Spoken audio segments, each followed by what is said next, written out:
Good evening friends.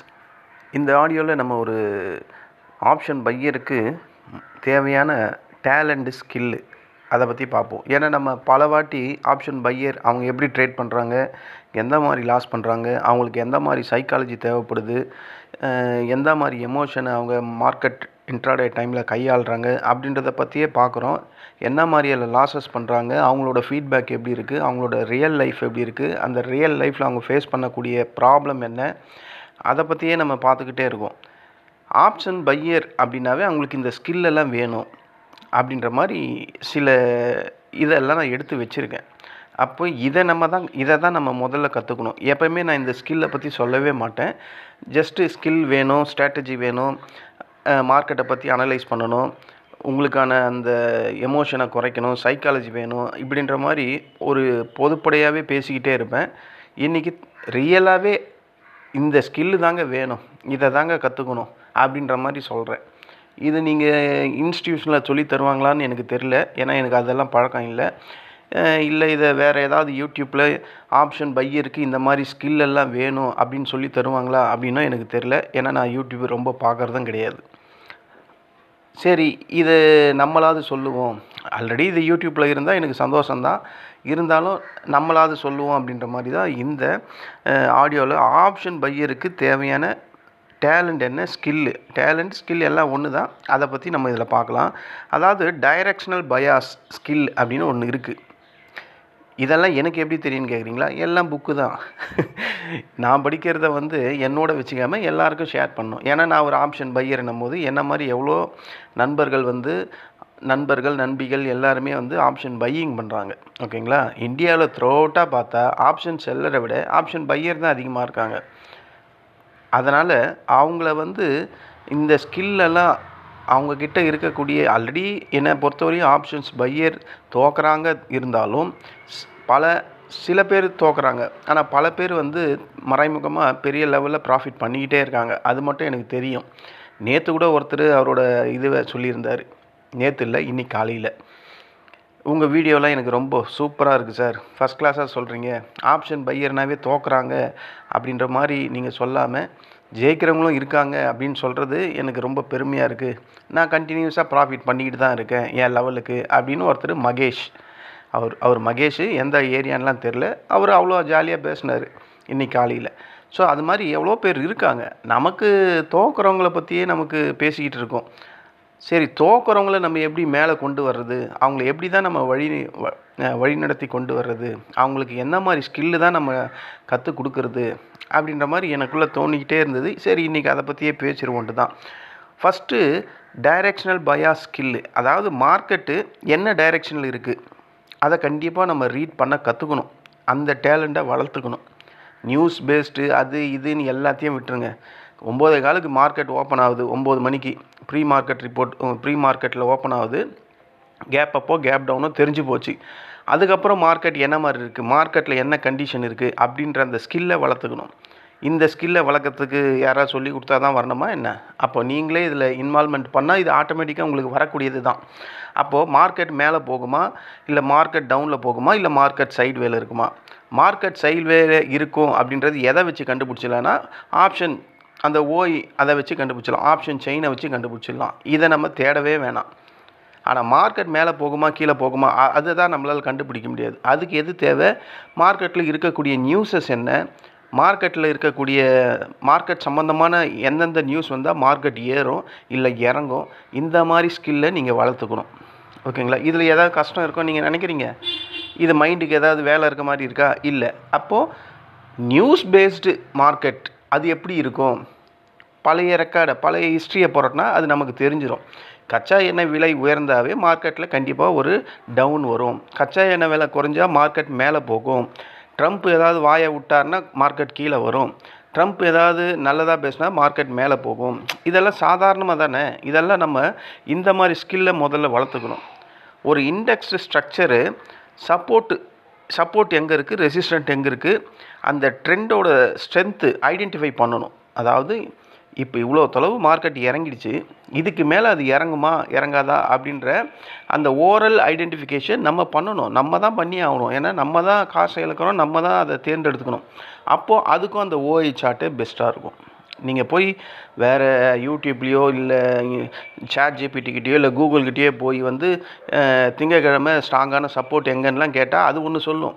ஆனால் நீங்கள் விசுவலாக உங்கள் சார்ட்டை ஓப்பன் பண்ணி பார்த்தீங்கன்னா, ஓஐயில் பார்த்தீங்கன்னா சப்போர்ட்டில் எங்கே சப்போர்ட் ஸ்ட்ராங்காக இருக்குன்றதை பார்த்தா நமக்கு கிளியராக தெரியும். எல்லாருமே அந்த ஓஐயை பார்த்து தானேங்க சொல்கிறாங்க. செபி ரிஜிஸ்டர் பர்சன்லேருந்து, யூடியூப் வியூவர்லேருந்து, யூடியூப்பில் அனலைஸ் பண்ணுறதுலேருந்து, நான் இருந்து இன்னும் மற்றவங்க எவ்வளோ பேர் இருந்தோம், எல்லாமே அந்த சார்ட்டை பார்த்து அந்த ஓஐயை பார்த்து தான் சொல்கிறோம். இதில் ஏதாவது கஷ்டம் இருக்கா? ஜஸ்ட்டு ஓப்பன் பண்ண போகிறோம், ஓஐ சார்ட்டை பார்க்க போகிறோம், எந்த ஸ்ட்ரைக்கில் என்ன பில்டப் ஆகிருக்கு அப்படின்றத பார்க்க போகிறோம், அதை நம்ம சப்போர்ட்டுன்னு சொல்ல போகிறோம். அது ஆல்ரெடி அந்த கேண்டில் ஸ்டிக்ஸ் அந்த இடத்துல சப்போர்ட் எடுத்துகிட்டு மோர் தென் டைம்ஸ் அந்த இடத்துல ரெஸ்ட் எடுத்துகிட்டு மேலே போயிருக்கா இல்லை கீழே உடைச்சிருக்கா அதை பார்க்க போகிறோம். இதில் ஏதாவது கஷ்டம் இருக்குமா? ஸோ இந்த மாதிரி ஸ்கில்லை நீங்கள் வளர்த்துக்கணும். நீங்கள் வளர்த்துக்கிட்டே தான் ஆகணும், வேறு வழி இல்லை. ஓகேங்களா? ஆப்ஷன் பையருக்கு டைரெக்ஷன் கரெக்டாக தெரிஞ்சால் மட்டும்தான் ப்ராஃபிட் பண்ண முடியும் அப்படின்லாம் கிடையாது. அது டைரெக்ஷன் தப்பாக போனாலும் லாஸ் வரத்துக்கு வாய்ப்பு இருக்குது. நீங்கள் கரெக்டான டைரெக்ஷனில் இருந்தாலும் லாஸ் வரத்துக்கு வாய்ப்பு இருக்குது. ஏன்னா ஆப்ஷன் பையருக்கு அந்த தீட்டா டைம் டிகே, அந்த தீட்டா எஃபெக்ட் உண்டு. மொமெண்டம் நல்லா இருந்தால் மட்டும்தான் அது கிடைக்கும். ஆனால் எப்போ உங்களுக்கு அது லாபமாகவும் கிடைக்கிறதுக்கு வாய்ப்புனா இந்த மணியில் மட்டும்தான் கிடைக்கும். நான் ஏன் எப்போவுமே இந்த மணி எடுங்கன்னு சொல்கிறதுக்கு ரீசன் இது தான். ஒரு மார்க்கெட் இறங்கிடுச்சு, நீங்கள் ஓடிஎம் ஏடிஎம் வாங்கி வச்சுருக்கீங்க. அந்த ஓடிஎம் ஏடிஎம் வந்து ஏறுறதுக்கு மார்க்கெட்டில் ஸ்பீடான மொமெண்டம் இருக்கணும்.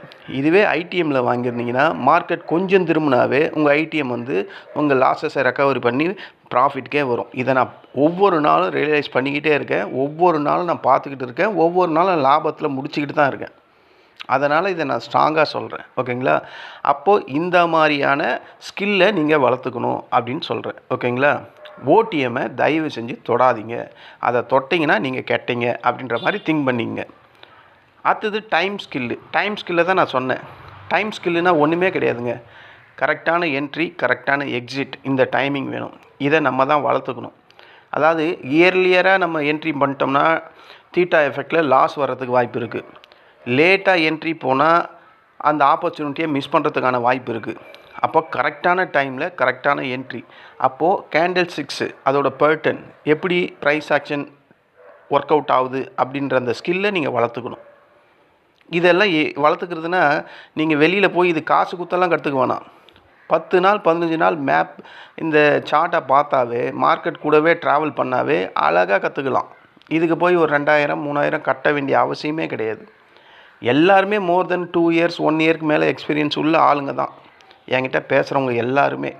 யாருமே 1 வாரம் 2 வாரன்ட்டு யாருமே என்கிட்ட பேசுகிறவங்க எல்லாமே மோர் தென் 2 இயர்ஸ் மேலே தான் இருக்காங்க. அத்தனை வருஷம் உங்களுக்கு இந்த மார்க்கெட்டில் தோற்ற அனுபவம் இருக்கும்போது கேண்டில் ஸ்டிக்ஸ் மொமெண்டம் உங்களுக்கு கண்டிப்பாக தெரிஞ்சிருக்கணும். தெரியலன்னா அது உங்கள் தப்பு தான். அப்போ இந்த ஸ்கில்லை நீங்கள் வளர்த்துக்கிறது உங்கள் கையில் தான் இருக்குது. இதுக்காக நீங்கள் காசை கொடுத்துட்டு கற்றுக்கணும் அப்படின்ற மாதிரிலாம் இல்லை. என்னால் முடியலப்பா, நான் ஆதி காலத்துலேருந்து சின்ன வயசுலேருந்து படிக்கிற காலத்துலேருந்தே டியூஷன் போய் தான் நான் படிப்பேன், அப்போ தான் எனக்கு புரியும் அப்படின்னா நீங்கள் அப்போது அந்த மாதிரி மைண்ட் செட்டில் இருந்தால் நீங்கள் அப்போ போய் ஒரு நல்ல மெண்டாஸ்கிட்ட போய் கற்றுக்குங்க. ஃபீஸும் ரீசனபிளாக இருக்கணும். சொல்லித்தரவரும் ட்ரேடிங் பண்ணக்கூடியவராக இருக்கணும்.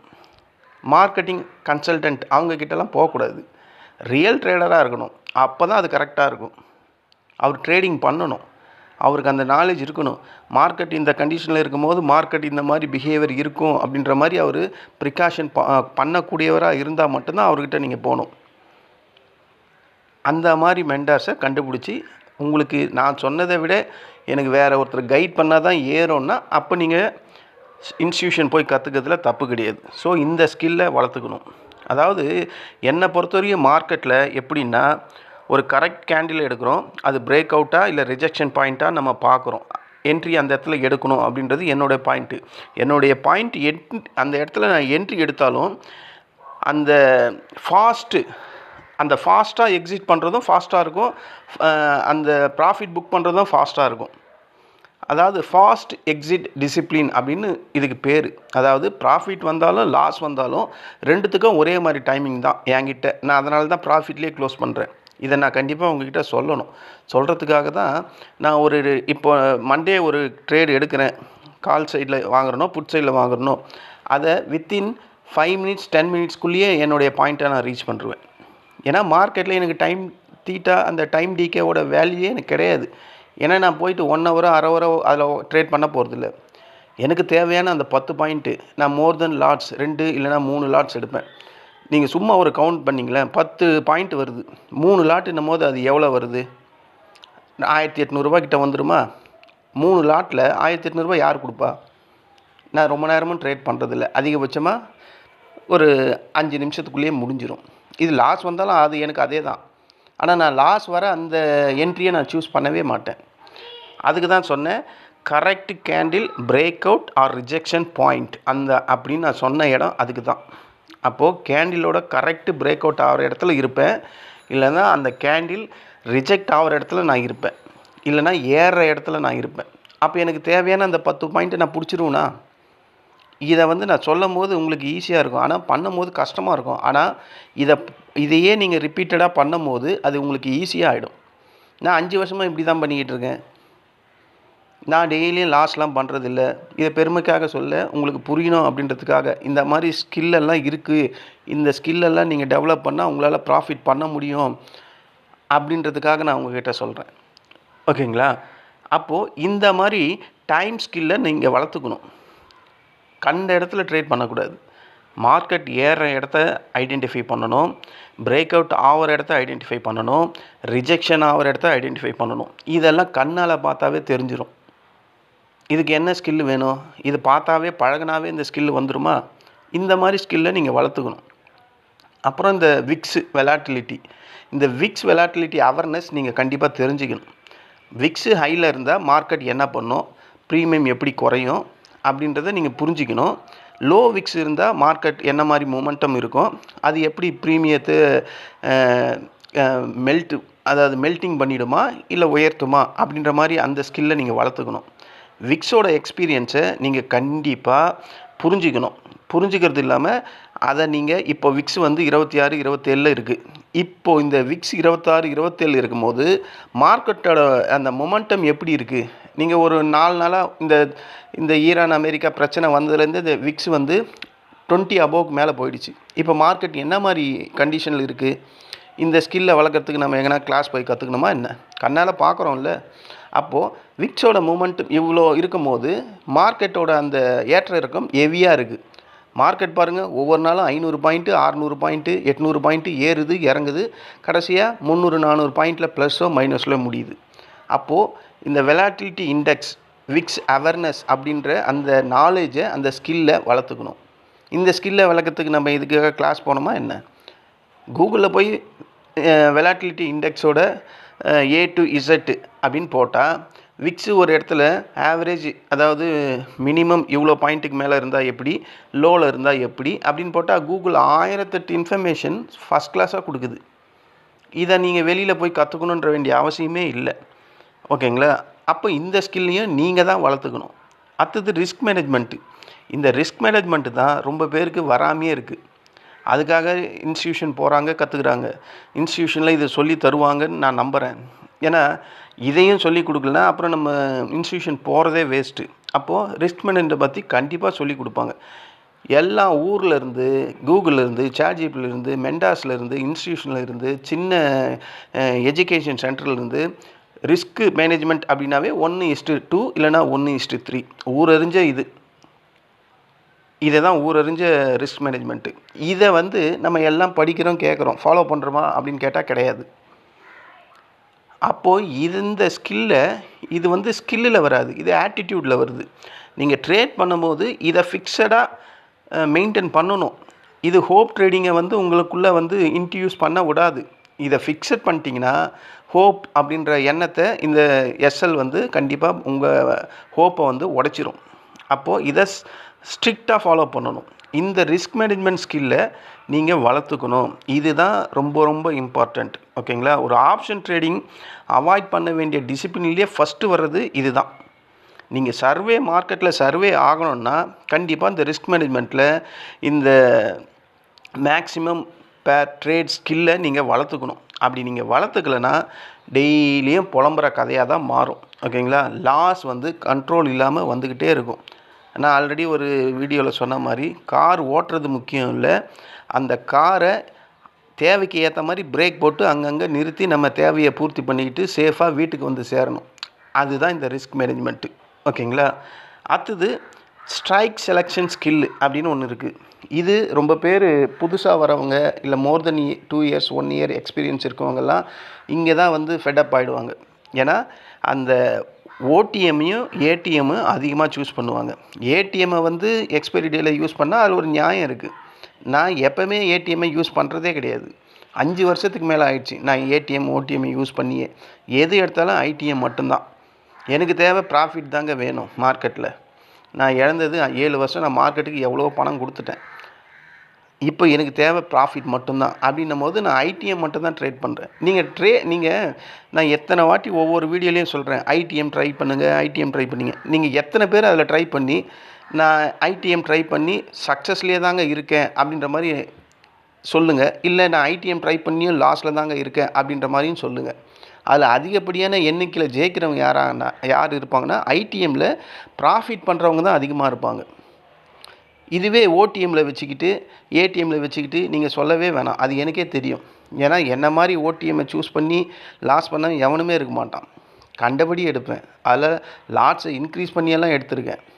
ஒரு நாளைக்கு 80 ட்ரேடெல்லாம் நான் எடுத்திருக்கேன். ஸோ அதனால் எனக்கு ஏடிஎம் ஓடிஎம்மை பற்றி A to Z நல்லாவே தெரியும். அது மொமெண்டம் இருந்தால் மட்டும்தான், நம்ம வாங்கின ஸ்ட்ரைக் ப்ரைஸை தாண்டி இருந்தால் மட்டும்தான், ஓடிஎம்லேயும் ஏடிஎம்லேயும் இருக்கக்கூடிய தீட்டா எஃபெக்ட் வேல்யூவை பார்த்துட்டு தான் அதெல்லாம் ட்ரேட் பண்ணணும். இதிலெல்லாம் அனாவசியமாக போனோம்னா அனாவசியமாக நம்ம காசு போயிடும். ஸோ ஸ்ட்ரைக் செலெக்ஷன் அந்த ஸ்கில்லு நீங்கள் வளர்த்துக்கணும். எது நமக்கு பெஸ்ட்டு அப்படின்னா ஐடிஎம் தான் பெஸ்ட்டு. மொமெண்டம் சைஸ் எப்படி இருக்குது, ப்ரீமியம் காஸ்ட்டு, இதை நம்ம செக் பண்ணோம். என்னை பொறுத்தவரைக்கும் ஐடிஎம் வந்து கொஞ்சம் காஸ்ட்லியாக தான் இருக்கும். காஸ்ட்லியாக இருந்தாலும் அதுதான் ப்ராஃபிட் பண்ணும். அதுதான் என்னுடைய கடைசி ஒரு முடிவு. ஓகேங்களா? ஸோ சீப் ஆப்ஷனை நீங்கள் சூஸ் பண்ணுறது உண்மையான ட்ரேடை வந்து இழக்கிறதுக்கு சமம். இனிமேலாவது ஓடிஎம்ஐ சூஸ் பண்ணாமல் இருங்க. ஓகேங்களா? ஆறாவது சைக்காலஜி கண்ட்ரோல். கடைசியாக சைக்காலஜி கண்ட்ரோல், அந்த மென்டல் ஸ்ட்ரென்த்து அதை கொண்டு வரணும். அதாவது கண்டினியூஸாக லாஸை வந்து பண்ணிக்கிட்டே இருந்தால் எமோஷன் அது நம்ம உடம்புல உருவாகி தேவையில்லாத ரியாக்ஷன்ஸ் எல்லாம் கொடுக்கும். தேவையில்லாத ரியாக்ஷன்ஸ்லாம் கொடுத்தா ஹெவியான லாஸ் வரும். அதை நம்மளால் அவாய்ட் பண்ணவே முடியாது. ஓகேங்களா? அப்போ சைக்காலஜியை மென்டல் ஸ்ட்ரென்த்தை டெவலப் பண்ணுற ஸ்கில்லை வளர்த்துக்கணும். அந்த ரெவென்ஸ் ட்ரேட் அப்படின்றத டோட்டலாக விட்டுணும். ஃபோமோ ட்ரேடை டோட்டலாக அவாய்ட் பண்ணணும். ஒரு ட்ரேட் எடுத்தால் நல்ல குவாலிட்டியான ட்ரேடாக எடுக்கணும். ஒரு பேட் ட்ரேடுன்றது ஒரு நல்ல குவாலிட்டி ட்ரேடு வந்து சில நேரத்தில் ஒரு பேட் ட்ரேடாக மாறலாம். ஆனால் எப்போவுமே எடுக்கிறது பேட் ட்ரேடாகவே இருக்கக்கூடாது. நீங்கள் எடுக்கிற ட்ரேடு வந்து ஒரு குட் ட்ரேடாக இருக்கணும் அப்படின்னா கரெக்டான என்ட்ரி டைமில் எடுக்கணும். இப்போ ஒரு 15 மினிட்ஸ் கேண்டிலில் 9:15 3:30 வரையும் ட்ரேட் ஆகுதுன்னா ஒவ்வொரு 15 மினிட்ஸ்க்கும் ஒவ்வொரு கேண்டிலையும் ட்ரேட் எடுக்கிறது குட் ட்ரேடு கிடையாது. அந்தந்த சப்போர்ட்டில் அந்தந்த ரெசிஸ்டண்ட்டில் வால்யூத்துக்கு அந்த ஓஐ சார்ட்டுக்கு ஏற்ற மாதிரி எடுக்கிறது தான் குட் ட்ரேடு. அதே மாதிரி ஒரு பிரேக் அவுட் ஆகணும், இல்லை ஒரு ரிஜெக்ஷன் ஆகணும், இல்லைனா சப்போர்ட்லேருந்து ஏறணும். இந்த மாதிரி இடத்துல எடுக்கிறது தான் ஒரு குட் ட்ரேடு. இந்த குட் ட்ரேடில் வந்து மார்க்கெட் ஒரு வேளை உங்களுக்கு அகைன்ஸ்டாக போச்சுன்னா வெல்கம், அந்த லாஸை நீங்கள் வெல்கம் பண்ணலாம். அதில் தப்பே கிடையாது. மார்க்கெட்டில் கண்டினியூஸாக ப்ராஃபிட் அப்படின்ற ஒரு அம்சமே கிடையாது. ரெண்டுமே சேர்ந்து தான், ப்ராஃபிட்டும் லாஸும் சேர்ந்தது தான் மார்க்கெட்டு. கண்டினியூஸாக ப்ராஃபிட் பண்ணவே முடியாது. நான் கூட லாஸ் பண்ணுறேன் ப்ராஃபிட் பண்ணுறேன்னா நான் ஸ்டார்டிங்கில் லாஸில் இருப்பேன். ஆனால் 12-1 மணிக்கு என் மார்க்கெட் என்னோடய செட்டப் வரும்போது அந்த லாஸ் எனக்கு ப்ராஃபிட் ஆகிருக்கு. அப்படி தான் இந்த போன வாரம்லாம் எனக்கு அப்படி தான் ஆச்சு. ஸ்டார்டிங்கில் லாஸில் தான் இருப்பேன். அந்த 1 மணிக்கு மேலே மார்க்கெட், அதான் அந்த 1:45 2 மணிக்குள்ளே மார்க்கெட் சேஞ்ச் ஆகுதில்ல, அந்த இடத்துல நான் அந்த லாஸஸ் எல்லாம் ரெக்கவரி பண்ணி ப்ராஃபிட்டுக்கே வரேன். அப்படி தான் நடந்துக்கிட்டு இருக்கு. ஸோ அந்த மாதிரி ஒரு நல்ல ட்ரேடுக்காக நல்ல செட்டப்புக்காக வெயிட் பண்ணணும் அப்படின்னு சொல்கிறேன். அதுக்கப்புறம் 7வது ஸ்கில் என்னன்னா பொறுமையாக இருக்கணும். பொறுமையாக இருக்கிறது இல்லாமல் கரெக்டான அந்த செலெக்ஷனை சூஸ் பண்ணணும். செலெக்ஷன்னா இங்கே இடத்துல நான் வந்து டெய்லி ட்ரேட் மேண்டட்டரி அப்படின்னு சிலது இருக்குது. அதை வந்து கரெக்டாக நம்ம வந்து ரெகுலராக யூஸ் பண்ணணும். அதாவது பெஸ்ட்டு செட்டப் வந்தால் அங்கே மட்டும்தான் ட்ரேட் பண்ணணும். இன்றைக்கி நம்ம ட்ரேடே எடுக்கலை, நம்ம செட்டப்புக்கே இன்றைக்கி மார்க்கெட் வரல அப்படின்னா அது கூட அன்றைக்கி ட்ரேட் பண்ணாமல் இருக்கிறது கூட ஒரு நல்ல ஸ்கில்லு தான். ஓகேங்களா? இது எல்லாமே ஒரு ஆத்தர் இவ்வளோ அழகாக சொல்லியிருக்காரு. நான் இந்த புக்குங்களை படிக்கிற வேலை தான் எனக்கு ஃப்ரீ டைமில். அதை தான் ஒவ்வொரு நாளும் அதில் இருக்கக்கூடியதை நான் உள்வாங்கி உங்கள்கிட்ட நான் அதை அப்படியே சொல்கிறேன். இல்லைனா எனக்கு மட்டும் இந்த மாதிரி அறிவு எப்படி வரும்? வராது. புக்கு தான் ஒரு மனுஷனை ஒரு மனிதனை முழுசாக எது ஆக்குதுன்னா வேறு ஒரு மனுஷனோ வேறு ஒரு உயிரினமோ கிடையாது. ஒரு புக்கு தான். ஒரு புக்கு ஒரு மனுஷனோட சந்தோஷம், துக்கம், நஷ்டம், கஷ்டம் எல்லாத்தையும் ஒருங்கிணைச்சு ஒரு புக்காக கொடுக்குறாங்க. அப்போ அதில் எல்லாமே இருக்கும். அந்த எல்லாமே படிக்கும் போது நமக்குள்ளே இருக்கிற எல்லா ஆக்டிவிட்டீஸும் அதில் வந்துடும். நம்ம மார்க்கெட்டிங் பற்றியே படிக்கிறதுனால இது எல்லாமே நமக்கு படிக்க படிக்க படிக்க இன்ட்ரெஸ்ட்டாக இருக்குது. ஸோ இத்தனை விதமான ஸ்கில்லை முதல்ல வளர்த்துக்கணும். நான் என்னென்ன சொன்னேன், இந்த 7 ஸ்கில்லு. ஃபஸ்ட்டு வந்து டைரெக்ஷன் பயாஸ், மார்க்கெட்டோட டைரெக்ஷனை தெரிஞ்சுக்கணும். டைமிங் ஸ்கில்லை கற்றுக்கணும். அந்த விக்ஸுன்ற வெலாட்டிலி இண்டெக்ஸ் அந்த ஸ்கில்லை கற்றுக்கணும். ரிஸ்க் மேனேஜ்மெண்ட் அதை கண்டிப்பாக கற்றுக்கணும். Strike selection skill, ATM, OTM, IDM அந்த ஸ்கில்லை வளர்த்துக்கணும். அதாவது வளர்த்துக்கணுன்னா இதனால் நமக்கு என்ன நன்மைகள், தீமைகள் அந்த மாதிரி ஸ்கில்லை நீங்கள் படித்தே தெரிஞ்சுக்கலாம். ஓகேங்களா? இதுக்கெல்லாம் நீங்கள் டியூஷன் போயிட்டு கற்றுக்கணுன்ட்டுலாம் இல்லை. சைக்காலஜி கண்ட்ரோலை நீங்கள் வளர்த்துக்கணும். பேஷன்ஸ் அண்டு குட் செட்டப் இதை கற்றுக்கணும். இந்த ஸ்கில்லை 7 ஸ்கில்லை இன் ஃப்யூச்சர் நான் ட்ரேடிங் மட்டும்தான் பண்ண போகிறேன், இதுதான் என்னுடைய ப்ரொஃபஷ்னல், இதுதான் என்னுடைய வேலையாக இருக்கும் அப்படின்னா தயவு செஞ்சு இந்த 7ஐயும் கற்றுக்குங்க. அதுக்கப்புறம் ட்ரேட் பண்ணுங்கள். இன்னமும் எனக்கு டவுட்டெல்லாம் இருக்குது, இன்னமும் எனக்கு சரியாக புரியல அப்படின்னா அப்போ போய் ஒரு நல்ல இன்ஸ்டியூஷனை தேர்ந்தெடுத்து சூஸ் பண்ணுங்கள். நம்ம வந்து ஆப்ஷன் செல்லர் மாதிரி அந்த கணக்கு போட்டு இந்த கணக்கு போட்டு அந்த ஸ்ட்ரைக்கில் உள்ளே போட்டு இந்த ஸ்ட்ரைக்கில் வெளியே வந்து பல லட்சங்களை அதில் ட்ரேட் பண்ணி பல கோடிகளை ட்ரேட் பண்ணி கடைசியில் ஒரு 30,000க்கோ 20,000க்கோ நம்ம ப்ராஃபிட் பண்ணுறதுக்கு நம்மக்கிட்ட அவ்வளோ பணம் கிடையாது, அவ்வளோ சிந்திக்கிறதுக்கும் டைம் இல்லை. நமக்கு ஈஸியாக வர்றது என்ன? இது தானே வருது, ஆப்ஷன் பையிங் தானே வருது. அப்போ இதிலெல்லாம் இந்த வழியெல்லாம் இருக்குது. இந்த வழியெல்லாம் ஃபாலோ பண்ணால் அதில் ப்ராஃபிட் பண்ணக்கூடிய வகைகள் இருக்குது.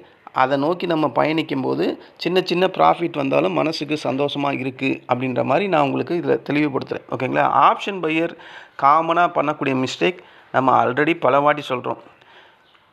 எல்லா மூமெண்ட்டும் 9:15லேருந்து 3:30 வரையும் எத்தனை கேண்டில் ஸ்டிக்ஸ் 15 மினிட்ஸ் வருதோ அத்தனை 15 மினிட்ஸ் கேண்டிலையும் ட்ரேட் எடுக்கிறத அவாய்ட் பண்ணணும். சீப்பாக இருக்கிற ஓடிஎம்மை சுத்தமாக அவாய்ட் பண்ணிடணும். எஸ்எல்ல ரிமூவ் பண்ணக்கூடிய அந்த பிஹேவியரை டோட்டலாக ஒழிக்கணும். எஸ்எல்லை வச்சிடணும். மார்க்கெட்டை ப்ரிடிக்ட் பண்ண ட்ரை பண்ணலாம்.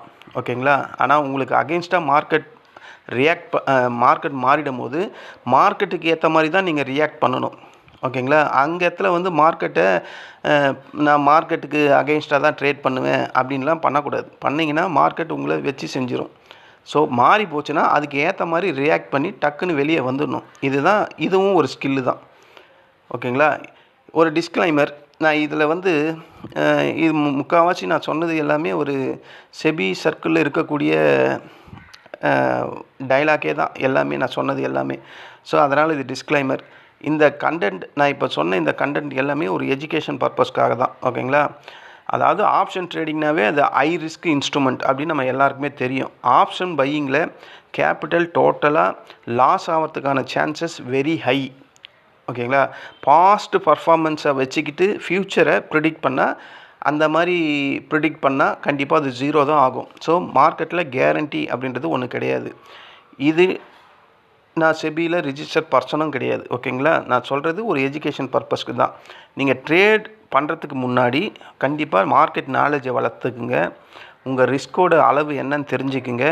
கேபிட்டலை எப்படி சேவ் பண்ணணும், ப்ரொடெக்ட் பண்ணணும் அப்படின்ற மாதிரி தெரிஞ்சு வச்சுக்கிங்க. எல்லாத்தையும் செல்ஃப் அசஸ்மெண்ட்டு முதல்ல நீங்கள் பண்ணிக்கிங்க. பண்ணதுக்கப்புறம் மார்க்கெட்டுக்கு உள்ளே வாங்க. அதில் லாஸஸ் சின்னதாக இருக்கும் போதே அந்த லாஸஸை அக்செப்ட் பண்ண கற்றுக்குங்க. லாஸ் அக்செப்ட் பண்ண கற்றுக்கிட்டிங்கன்னா உங்களை மார்க்கெட் வந்து ஒரு நாள் கண்டிப்பாக தட்டி கொடுத்து மேலே தூக்கிட்டு போகும். இல்லை நான் லாஸை வந்து அக்செப்ட் பண்ணவே மாட்டேன், என்ன ஆகுதுன்னு பார்த்தா மார்க்கெட் உங்களை 2 நாளில் வெளியே அனுப்பிச்சிடும். ஓகேவா ஃப்ரெண்ட்ஸ், இதுதான் மார்க்கெட்டில் ஆப்ஷன் பையர் வளர்த்துக்க வேண்டிய ஸ்கில்லு. ஓகேங்களா? இந்த ஆடியோ உங்களுக்கு பிடிச்சிருந்தா என்னுடைய சேனலை சப்ஸ்கிரைப் பண்ணுங்கள். இதில் ஏதாவது உங்களுக்கு டவுட் இருந்தால் வீடியோவில் கமெண்ட் செக்ஷனில் சொல்லுங்கள், நான் ரிப்ளை பண்ணுறேன். நன்றி, வணக்கம்.